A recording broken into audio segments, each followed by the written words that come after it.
How are you doing, gamers, and welcome to my channel. This is Q, and if you are new here and like the content, please hit like and support me by subscribing to the channel. Let's get right started, and this is a follow-up to my last video when we talked a little bit about Sony and the things that are making the news rounds right now around Sony. And we'll have another video that we're going to be focusing on Microsoft and Game Pass because they're making some big news around Game Pass in the last couple of weeks as well too. But follow-up, it looks like Jim Ryan came out with a statement. They're reversing their course with the PlayStation Store closing just only for the PlayStation 3 games and the PlayStation Vita. I believe the PSP will still be closed down or end of life, whatever you want to call it. And same thing with the PlayStation 2, but they are keeping the PlayStation 3 and the PS Vita. And I think they needed to do something because, first off, as a vocal minority, us as gamers, talking about this on Twitter or on YouTube or whatever social media platform, you also have to realize that it's a small minority of people that are questioning what's going on. I don't think it's mainstream. I don't think a lot of gamers out there, when you look at the industry as a whole, really care about this. But I believe because of the additional news media coverage, like the mainstream media, especially in games, talking about this, I think it's more of a PR response than anything. I think Sony needed to address this. Definitely with a lot of things that have been happening, a lot of pressure being put on them from Microsoft, from what's happening with Game Pass and things like that. But I think Sony really needed to address this because, again, it was spun into more of a public relations thing. And I think this response from Jim Ryan is good. It, eased a lot of tension with PlayStation owners. And I think it's something that they needed to do because, eventually when the news cycle hits and there's other things to talk about, they can slowly shut down the stores and people won't say anything about it. It's just that the news cycle for Sony has been so dire, with all the headlines that Microsoft has been doing with Game Pass, that, this little nugget started to really catch on. And people were talking about it to the point where I think Sony couldn't ignore a lot of the discussions around the PlayStation Store and backwards compatibility. So it's a way for them to at least get on the better side of the news cycle by making the statement. Again, there's still issues with the CMOS battery and the PlayStation 4 not playing physical games by not connecting into PSN. So they rather have a little bit of a good news cycle coming in, on the heels of a lot of the things that you're starting to hear about that, right? And talking about that, it looks like, some people have confirmed that the same thing is happening with the PlayStation 5 as well, too. So what it tells me is that, Sony is trying to prevent, digital games that they're giving away for free on PlayStation Plus, and they're trying to find a way to prevent people from playing those games if they don't have that subscription, right? So they can easily do that because games like that would need to connect to the internet, and it would need to poll every once in a while to ensure that you have the subscription. And Nintendo does this with the Nintendo Online, and Microsoft is doing this with a lot of their free games on Xbox Live Gold. So you really don't need to tie the CMOS stuff to it. But I think the other aspect of the whole CMOS battery syncing up with the PSN network was also related to the trophy system. So to me, as I read more into this and reflected on it a little bit more and had discussions with some of my other friends, really Sony can patch this. It's not a big deal. I think it's something that Sony can easily patch in the firmware for the PlayStation 4 and even the PlayStation 5 to really prevent this from happening. There really is no reason why the CMOS battery dying and then you have to connect to the internet to sync up should be a mandatory requirement. It's funny because then, if you guys remember when the last generation started, people were questioning Microsoft, and when they were stating, you have to be online all the time. And here's Sony requiring this with the CMOS battery that we've learned how many years after, now that we're into the next generation. So imagine if that same information was presented. So if anything, it's all in the optics. It's all in the way people perceive things. And I think what Microsoft had a really bad way of messaging it, because as a gamer, I knew Sony was doing the same thing. They're going to require, online was going to be a big component, and there's going to be some things that are going to require you to be online. But I think it was just messaged the wrong way. And then I think at the same time, Sony capitalized on all the mistakes and the PR issues that Microsoft had to really start the generation off really well. But yeah, I just want to talk about those before I go into the meat of this particular video, which is just talking about Sony, why they are in a position that they are with the PlayStation 4 and what's going on with the PlayStation 5. And I know there's been a lot of clamoring out there around Jim Ryan and what is Sony doing. I think a lot of gamers out there are slowly realizing that they're starting this generation not as strong as they started off the PlayStation 4. But before we go into that, let's talk about the business aspect and side of things. That's what's happening with Sony right now. Okay, so everybody, there's no question, Sony dominated the PlayStation 4 generation against Xbox One with the amount of systems that were sold globally, right? From a global perspective, they killed Microsoft 2-1, and Microsoft didn't even put up a fight. They weren't even really active, right? And but one of the things, if you started dividing the global numbers up, clearly, Japan, they dominated Japan against Microsoft. But when you look at their Japanese numbers, the Japanese numbers were really low. And quite frankly, I think that is the reason why they're getting out of the Japanese market. I wouldn't say they're out of the Japanese market, but it's not a big emphasis of their business. Now, when you look at the other two major regions globally that makes money, you have the US and you have Europe. A lot of companies calls it EMEA because that's all Europe, South Africa, Middle East, all that stuff. That's part of Europe. And traditionally, the US market has always been the strongest market. That's, anybody that wants to make money, whether you're a US company or an international company, you want to do business in the US. You're going to make the most money, most profit, most revenue in the US because of the amount of consumers. Now, the interesting stuff with last generation is that for Sony, they actually dominated the European market. So the European market sold more PlayStations 4 than the US. And this is probably the reason why, from a business perspective, they promoted Jim Ryan. Jim Ryan handled the European market of the PlayStation 4 and got that market to exceedingly high levels of efficiency when it comes to the branding of the PlayStation brand and company wise, and they excelled tremendously there. They killed Xbox by almost a 2-1 or even almost a 3-1 margin. Let me look at the numbers here. In the UK, not in the UK, in Europe, PlayStation sold almost close to 48 million units. Xbox One only sold a little bit over 12 million. So yeah, easily a 3-1, almost a 4-1 actually, almost a 4-1 ratio from Xbox One to PlayStation 4. Amazing. And this is probably the reason why Jim Ryan got promoted. Now he's running Sony worldwide. But I'm from the US. Now, when you look at the US market, Sony sold 47, close to 48 million in Europe combined. In the US, they sold 38. So he exceeded expectations in Europe by over 10 million units. But check this out. If you're a US gamer, and again, the US is supposed to be one of the biggest gaming markets out there, right? There's some things that are some good indications here, especially when you compare it against the Xbox One. So the Xbox One, even as a failure, last generation globally, based off of global numbers, when you look at the US numbers, they sold 32 million units in the US, and Sony sold 38 million. So Sony only beat Microsoft by 6 million units all of last generation in the US market. We're just talking US market here now, guys. The fact that they only beat Microsoft by 6 million units in the US, and Microsoft wasn't even putting up a fight. This actually shows that Sony underperformed in the US. They could have done better. And this is the reason why I think Jim Ryan took the helm of Sony, because he did something in Europe that even the US counterpart team couldn't get done in the US. That, if you look at the numbers, and if I was a business person, I'll be like, I'm looking at the US market like, why is the US PlayStation only beating Microsoft by 6 million units? That's ridiculous. It should be beating it by more. The fact that Microsoft last generation didn't even put up a fight really is going to be interesting this generation, because Microsoft is putting a better fight with this generation.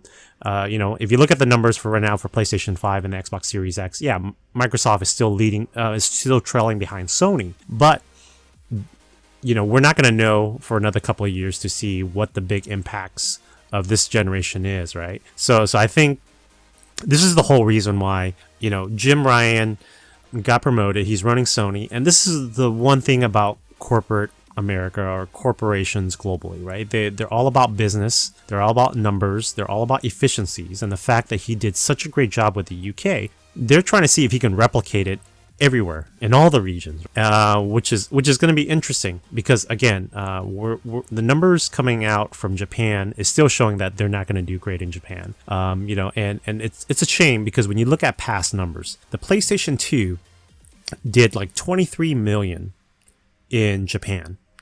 The PlayStation 1 did 21 million in Japan. The PlayStation 4 did 9 million. Okay? So they totally underperformed last generation with as dominant as they were. So imagine if Sony dominated Japan market and they still did the same thing with the US and the UK market with the PlayStation 4, then the PlayStation 4 would have been higher. Right now, overall, it's the number 4 system. That sold the most, globally. The global numbers, I believe the PlayStation 2 still sold a lot. It sold, 157, almost 158 million globally. But the PlayStation 2 came in when people didn't have DVD players and people were buying the PS2 as a DVD player at the same time, right? But yeah, it's definitely a different direction. I still think Sony's making a big mistake ignoring the Japanese market. Because if anything, if Nintendo dominates the Japanese market right now with the Switch. The Switch are right now, and it's going into its 5th year. It's already at 19 million in Japan. And Sony can easily make those numbers in Japan as well too, but they're choosing not to. And I don't know why. I think a company like them or any other company, you want to diversify. You want to have a good even market share across all the regions. Some a little bit stronger than others, so there's some variations there, but you never want to look at the numbers across all these different regions and go, okay, you have like something that's really weak.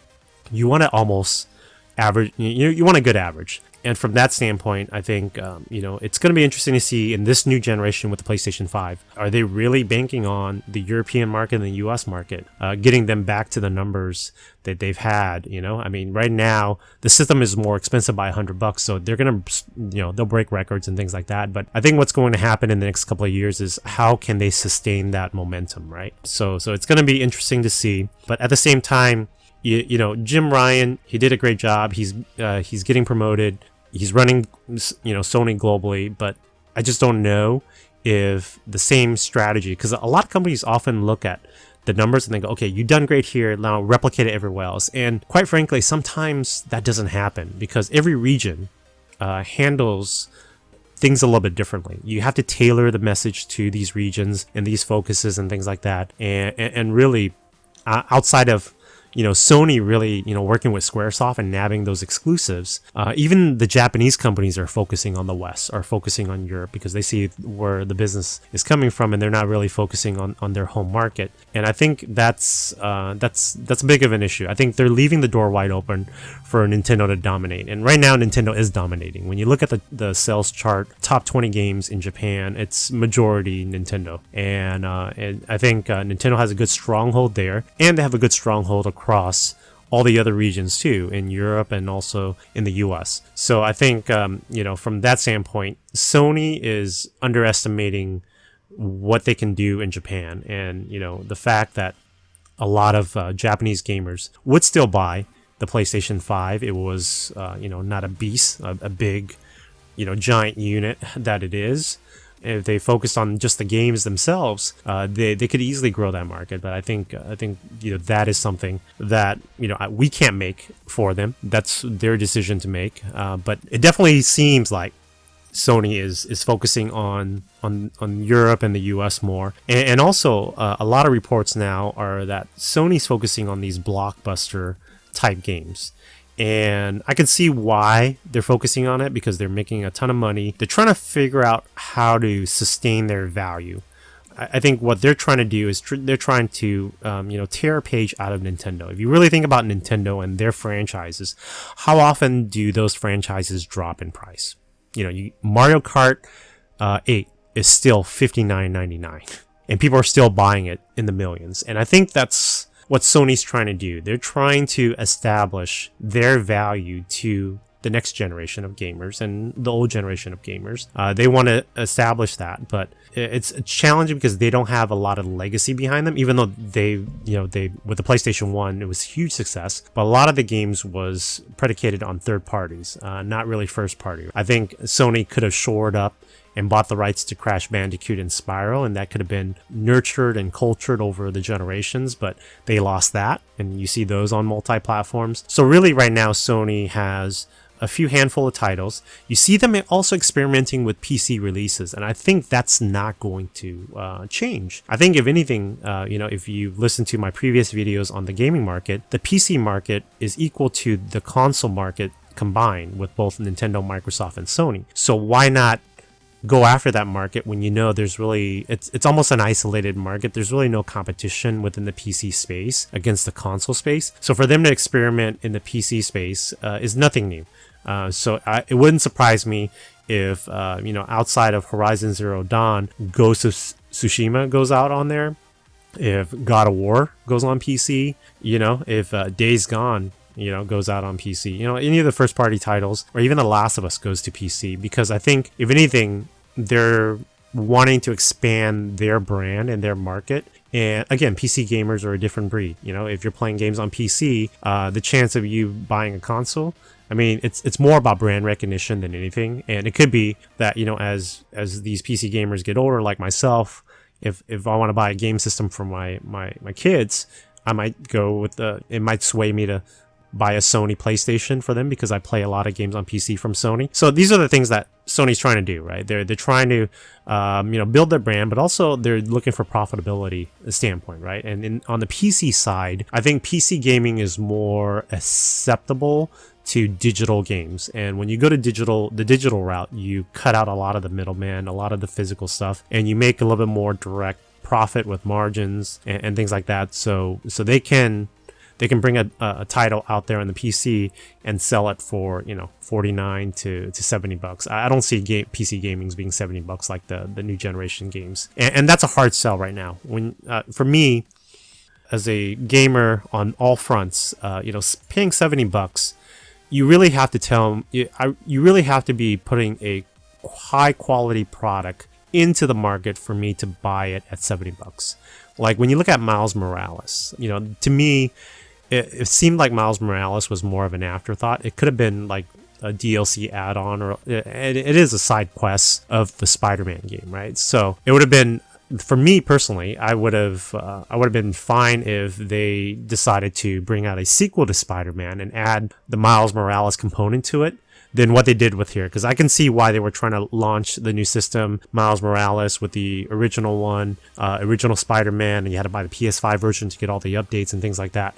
But yeah, I think that was where, if you never played Spider-Man, yeah, it's worth $70 because you're getting two games for it. But by itself, it's not worth the $70. And I think moving forward, outside of that, one launch game was the Demon Souls remake for $70. And even that is questionable at $70 as a remake. It's a great, beautiful game, but it's not a game that everybody's going to buy. If you're a fan of Demon Souls, you're going to play it. If you're new to it, it's going to kick your ass. But it's not going to reach mass consumer games, because I think that is a little bit more of a niche game.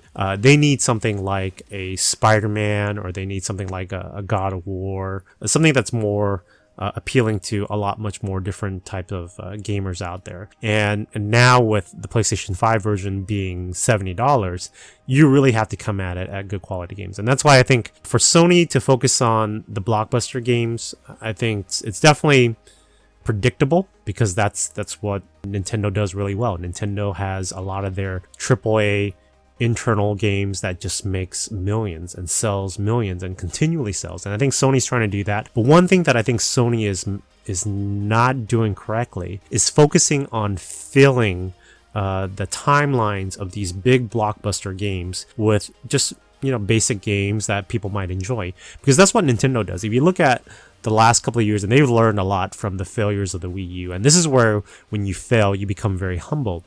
And when you look at the games, they have their key marquee games like the Zeldas, the Marios, the Mario Karts and things like that. But they also have filler internal games that are not really considered AAA, you know, like Animal Crossing is AAA, right? But you have games like ARMS. You have games like what other games do they have? They have like the Mario Golf game that's coming out.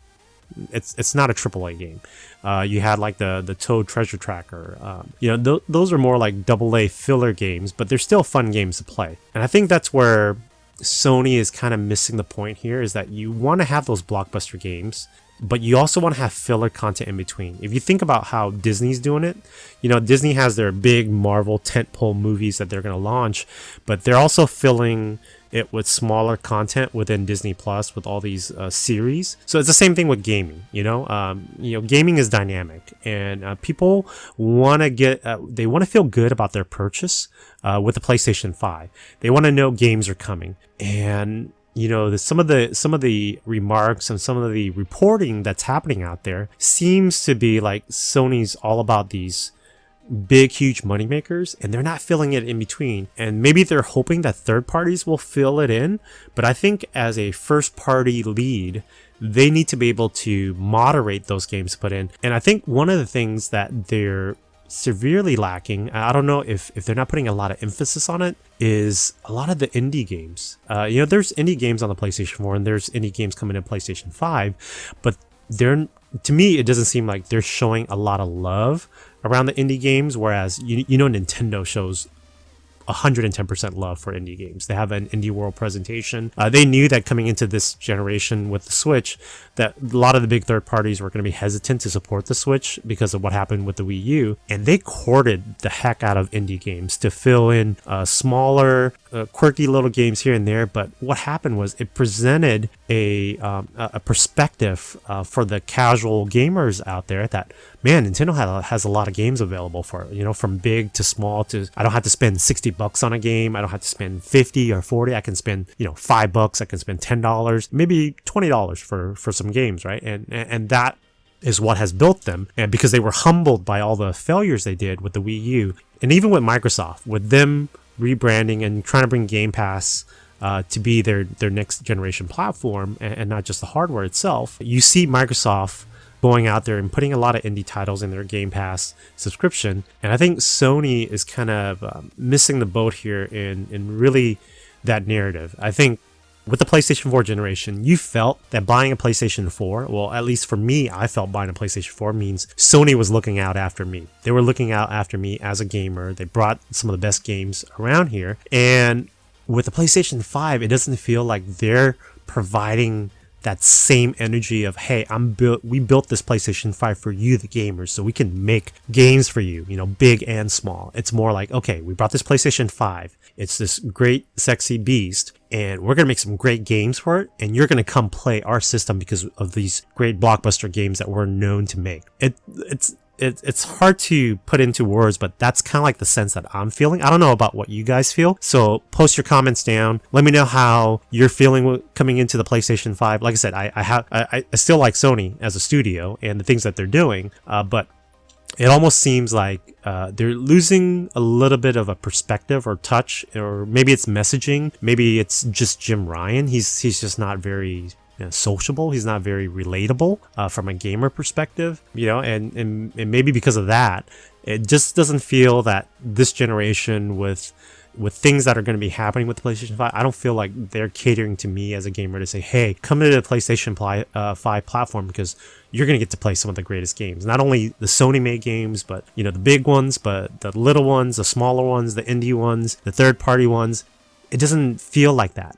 If out of all of the three companies, what actually feels more like the game company speaking to me as a gamer is Nintendo. Like, Nintendo has learned from their mistakes, and it seems like the Switch is set up in a way, regardless of what kind of games you like, they have so many different types of games available, and they highlight them in a way where it makes you as a gamer feel like, hey, I like this platform. It has some games that I like to play, and I'm going to buy it because of the games that they're bringing, you know, to that platform. And yeah, it's an interesting dichotomy that's happening right now, and you know, it could change. Like I said, right now it's a slow gaming cycle. You're not hearing a lot of news from Sony, and I think for maybe the PlayStation fans, we're all desperate for information. We're all desperate to know what's going on. What's the plan for 21? You know, with everything that's happened with the pandemic, like, right now, I don't know what Sony's plan is for this year.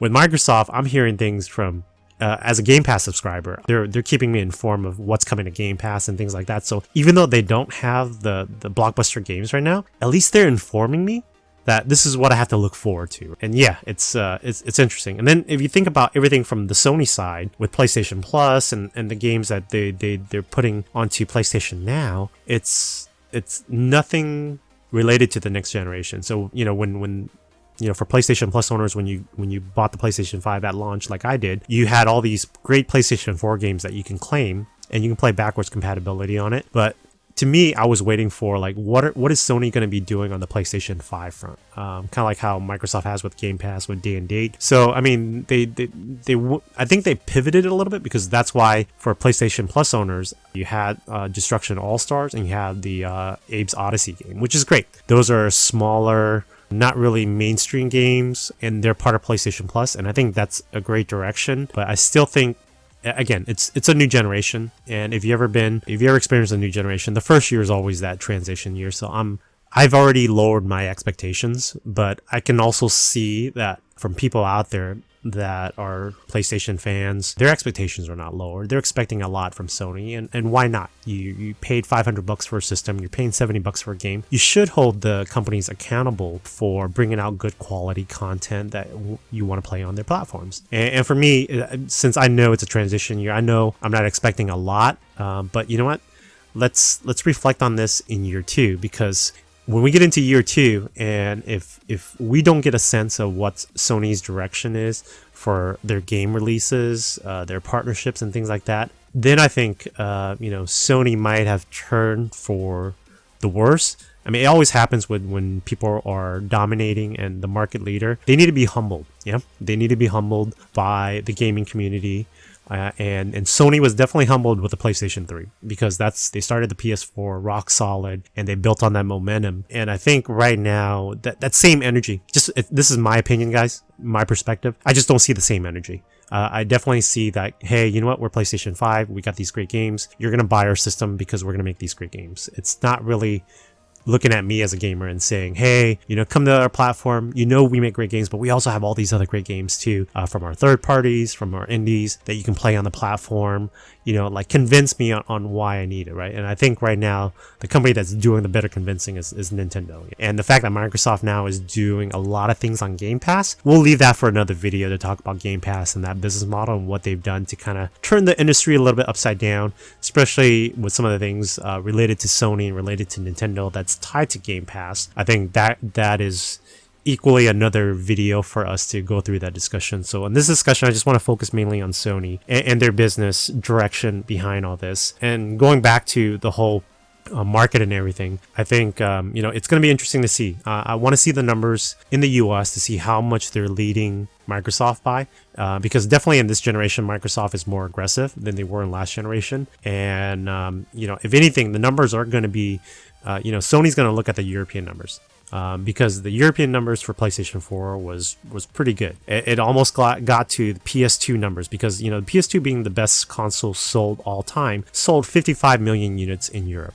And the fact that the PlayStation 4 sold almost 48 million came very close to that barometer. Yeah. But yeah, no, for sure. I think, hopefully there's still some time. It's still early right now. There's a lot of companies that are still trying to adapt to getting back to normal with the whole pandemic and all that stuff. But yeah, I'm hoping that Sony kicks it into high gear a little bit. Again, if you look at my last video, since the launch of the PlayStation 5, I'm really not playing any new games. I'm actually going back and playing so many old back catalog that plays much better on the PlayStation 5. And their handling of backwards compatibility and optimization is not as great as Microsoft. The way you got to go in and you got to change the settings, it's just ridiculous. I have the physical version of Final Fantasy Remake, but it was also given away for free on the PlayStation Plus. When you go there, it's like if you wanted to upgrade to the PS5, you can't, because you have if you claim the free PlayStation Plus version. But at the same time, it's so clunky to play like PS4 games and PS5 games from a digital dashboard management type standpoint, that I think Sony needs to address that. They need to make it much more easier for people to play those backwards compatibility games on the new system, and it'd be great if they took the stance with Microsoft and allowing a lot of those free upgrades. But eventually, them and third parties, they want to make money, right, on those upgrades. So it's a business decision. But I respect that, and we'll just leave it at that. But yeah, other than that, guys, a lot of news just from the Sony front with things that are happening. I hope that with them not being at E3, they still have some type of state of play that comes up in the next couple months to just give us an idea of what's happening with the PlayStation 5 for 2021. We know God of War is coming. We know Horizon Zero Dawn is coming, the sequel. But is it coming out this year? And I think it'll be good to at least get some information on what their timeline is. And you know what? They might be doing a Nintendo, because Nintendo doesn't really talk about their games unless it's like launching within 3 months or so. So maybe they decided to hold a lot of this information close to the vest, but because they've already talked about it before the launch of the PS5, now everybody's kind of like hungry to know what's the updates, right? So yeah, I think that's the one bad thing about announcing the game early, and then all of a sudden you hear quiet. Then you worry about what's going on with development. Is it going to be pushed back? Is it going to be delayed and things like that? And quite honestly, guys, game development takes time. You're not going to crank out good quality games in a year. I would say a minimum baseline of 3 years to get out a good quality game, especially if you're talking about AAA, internal or third party studios and things like that. So yeah, those are some of my talking points around the PlayStation brand, the PlayStation business model for this generation. What are your thoughts? What are some of your concerns, or do you have any concerns? Do you feel like, hey, you know what, this is all just noise out there? Again, it's everybody needs to be able to understand or contextualize what's going on, because in the end of the day, Sony, Microsoft, Nintendo, they have a bigger pie that they're going after. And everything that you hear from me, from people on YouTube, from people on Twitter, again, we are a small minority. It might seem like we're huge, and the fact that they've changed their course with the whole PlayStation Store because of what's happening seems like they're listening to us, but they're really not. They're just, it's public relations, it's PR, it's marketing, it's there's a lot of things about branding that a lot of the normal people don't understand, is that it takes a lot to build your brand, and it only takes a couple of seconds to tarnish it or devalue that brand. And I think that's the one thing that with the slow cycle of news that's happening, that they're trying to nip this in the bud before it becomes worse. Really, it's more beneficial for them to address this right now, and at the same time makes some of the fans that are talking about this feel like they're listening, but they're not listening. They're looking at the numbers. Like I said, I'm pretty sure Jim Ryan is looking at the back end of the PlayStation Store, and he's looking at how many people are buying PlayStation 3 and PS Vita games. It's a very drop in the bucket compared to everything that's being purchased on the store. But again, it's they probably saw a huge surge when they announced it, because the FOMO effect, right? Fear of missing out. You saw a lot of people posting top games on PS3 and Vita that you should get now before they're gone forever, right? So when you have that effect, and Nintendo's good at that. They did that with their last 2 games that ended, March 31st. They probably saw an uptick in sales in the PlayStation Store. So again, it's if I was them, I would have done the same thing. I would have been, what? How do we address this? How do we make people feel like we're the hero in here, that we've listened to them? At the same time, they're keeping the stores open. They can probably benefit from additional revenue for the time being. But let me tell you this: as soon as there's other noise within the industry, with maybe a big, huge release and things like that, you'll quietly hear them close down the PS3 store and the PS Vita store, like I said. But at the same time, in my opinion, from my last couple of other videos, I stated it doesn't really take that much time to hold those resources of games on the cloud and distribute them through the store. It's not taking up a lot of space. But really it comes down to is business, and we just don't know. We don't know if distribution licenses have expired, music, movie licenses, properties, trademarks, things like that get expired, and then games are pulled off of stores. That happens with everybody, guys. But yeah, it's and then who knows, maybe Sony has a bigger plan to combine PlayStation Plus with PlayStation Now in the future. I still think that is a viable option for them. to really highlight just the PlayStation network and the PlayStation brand is I think the PS Now was an experiment to understand what cloud streaming was. And yeah, you can download a few games here, but majority of the other games that you couldn't download were streamed on the cloud. And it might be a chance now to look at their numbers and eventually just combine that with PlayStation Plus and make that single platform. You know, I wholeheartedly believe that the future of gaming now is going to be in these platforms that all these three companies are developing right now, which is Microsoft has rebranded Xbox Live to Xbox Network, and Xbox Network and Game Pass, specifically Game Pass, is going to be their platform. Nintendo, with their Nintendo Network, I think they have indicated that they're looking at a very similar business model to how Apple handles the iPhone and the iOS platform, with different hardware. I think the Switch is just another piece of hardware in the family that will just release over time. You don't have to reset your accounts with your user base, and that's why the generation switch is so challenging for Sony. Is, you know, you're switching from PS4 to PS5 and your user base starts back at square one with all the PS5s that you sell. But imagine the PlayStation Plus network becomes their platform. It's no longer a hardware platform, it's the software platform, and then from there you just release hardware that takes advantage of that platform, and you can play better games on it. It's iterative with the hardware. Every couple of years you want to sell more hardware, but your base platform is going to be the software. I mean, it goes back down to back in the days, it's all about the games, and if you can build a platform around the games, then the hardware, people are going to upgrade when they need to.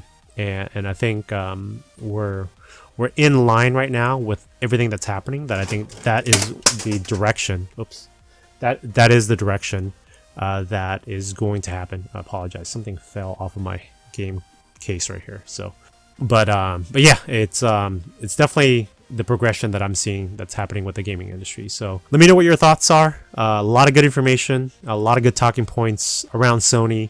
If you're new here, go ahead and hit like if you like the content that we discussed today. If you didn't like it, hit a dislike so I know, so I can build my content around feedback, and I truly do with all the feedback. If you're new here and you want to support the channel, again, hit subscribe and support the channel. We're growing this channel slowly. Again, for all the new folks, I do this for fun. This is a hobby of mine. I'm not here to make money. I know I was in this because there's always new people that stumble upon my channel, but I just want to make sure that you guys feel that this channel is all about talking about games. We're not attacking anybody for wanting to be a Sony fan, a Microsoft fan, a Nintendo fan, or a PC fan, or even a mobile fan, right? We're all gamers here, and it's all about the games. So as long as we're enjoying the games, that's fine. But I also like to talk about the business aspect of things and kind of give you a perspective just based on my own experience, and because I have friends and colleagues that work in the gaming industry. I work in corporate America, or global corporate, and I understand the business aspect of a lot of these decisions. I also understand perception when it comes to consumer perception, and what really are the underlying decisions that sometimes we scratch our head as consumers, but it's a business decision. That's the reason why these game companies are billion-dollar gaming companies, and they're ran by business people. They're not ran by gamers. It's great that a few of these business executives are gamers themselves, which is an added plus, but they're in a position because they're good at business, all right? And that's plain and simple. They're business people, guys. And you mix business with understanding marketing concepts, and you can pretty much sell anything. So that's where it stands. If any of you guys think that all these companies are tailoring stuff to us as gamers, they're not. As long as they can make money and they're profitable, that's their business. So with that, guys, if you have any comments, post them down below. Appreciate the time and the support and everything. So have a great day, and I will talk to you guys later.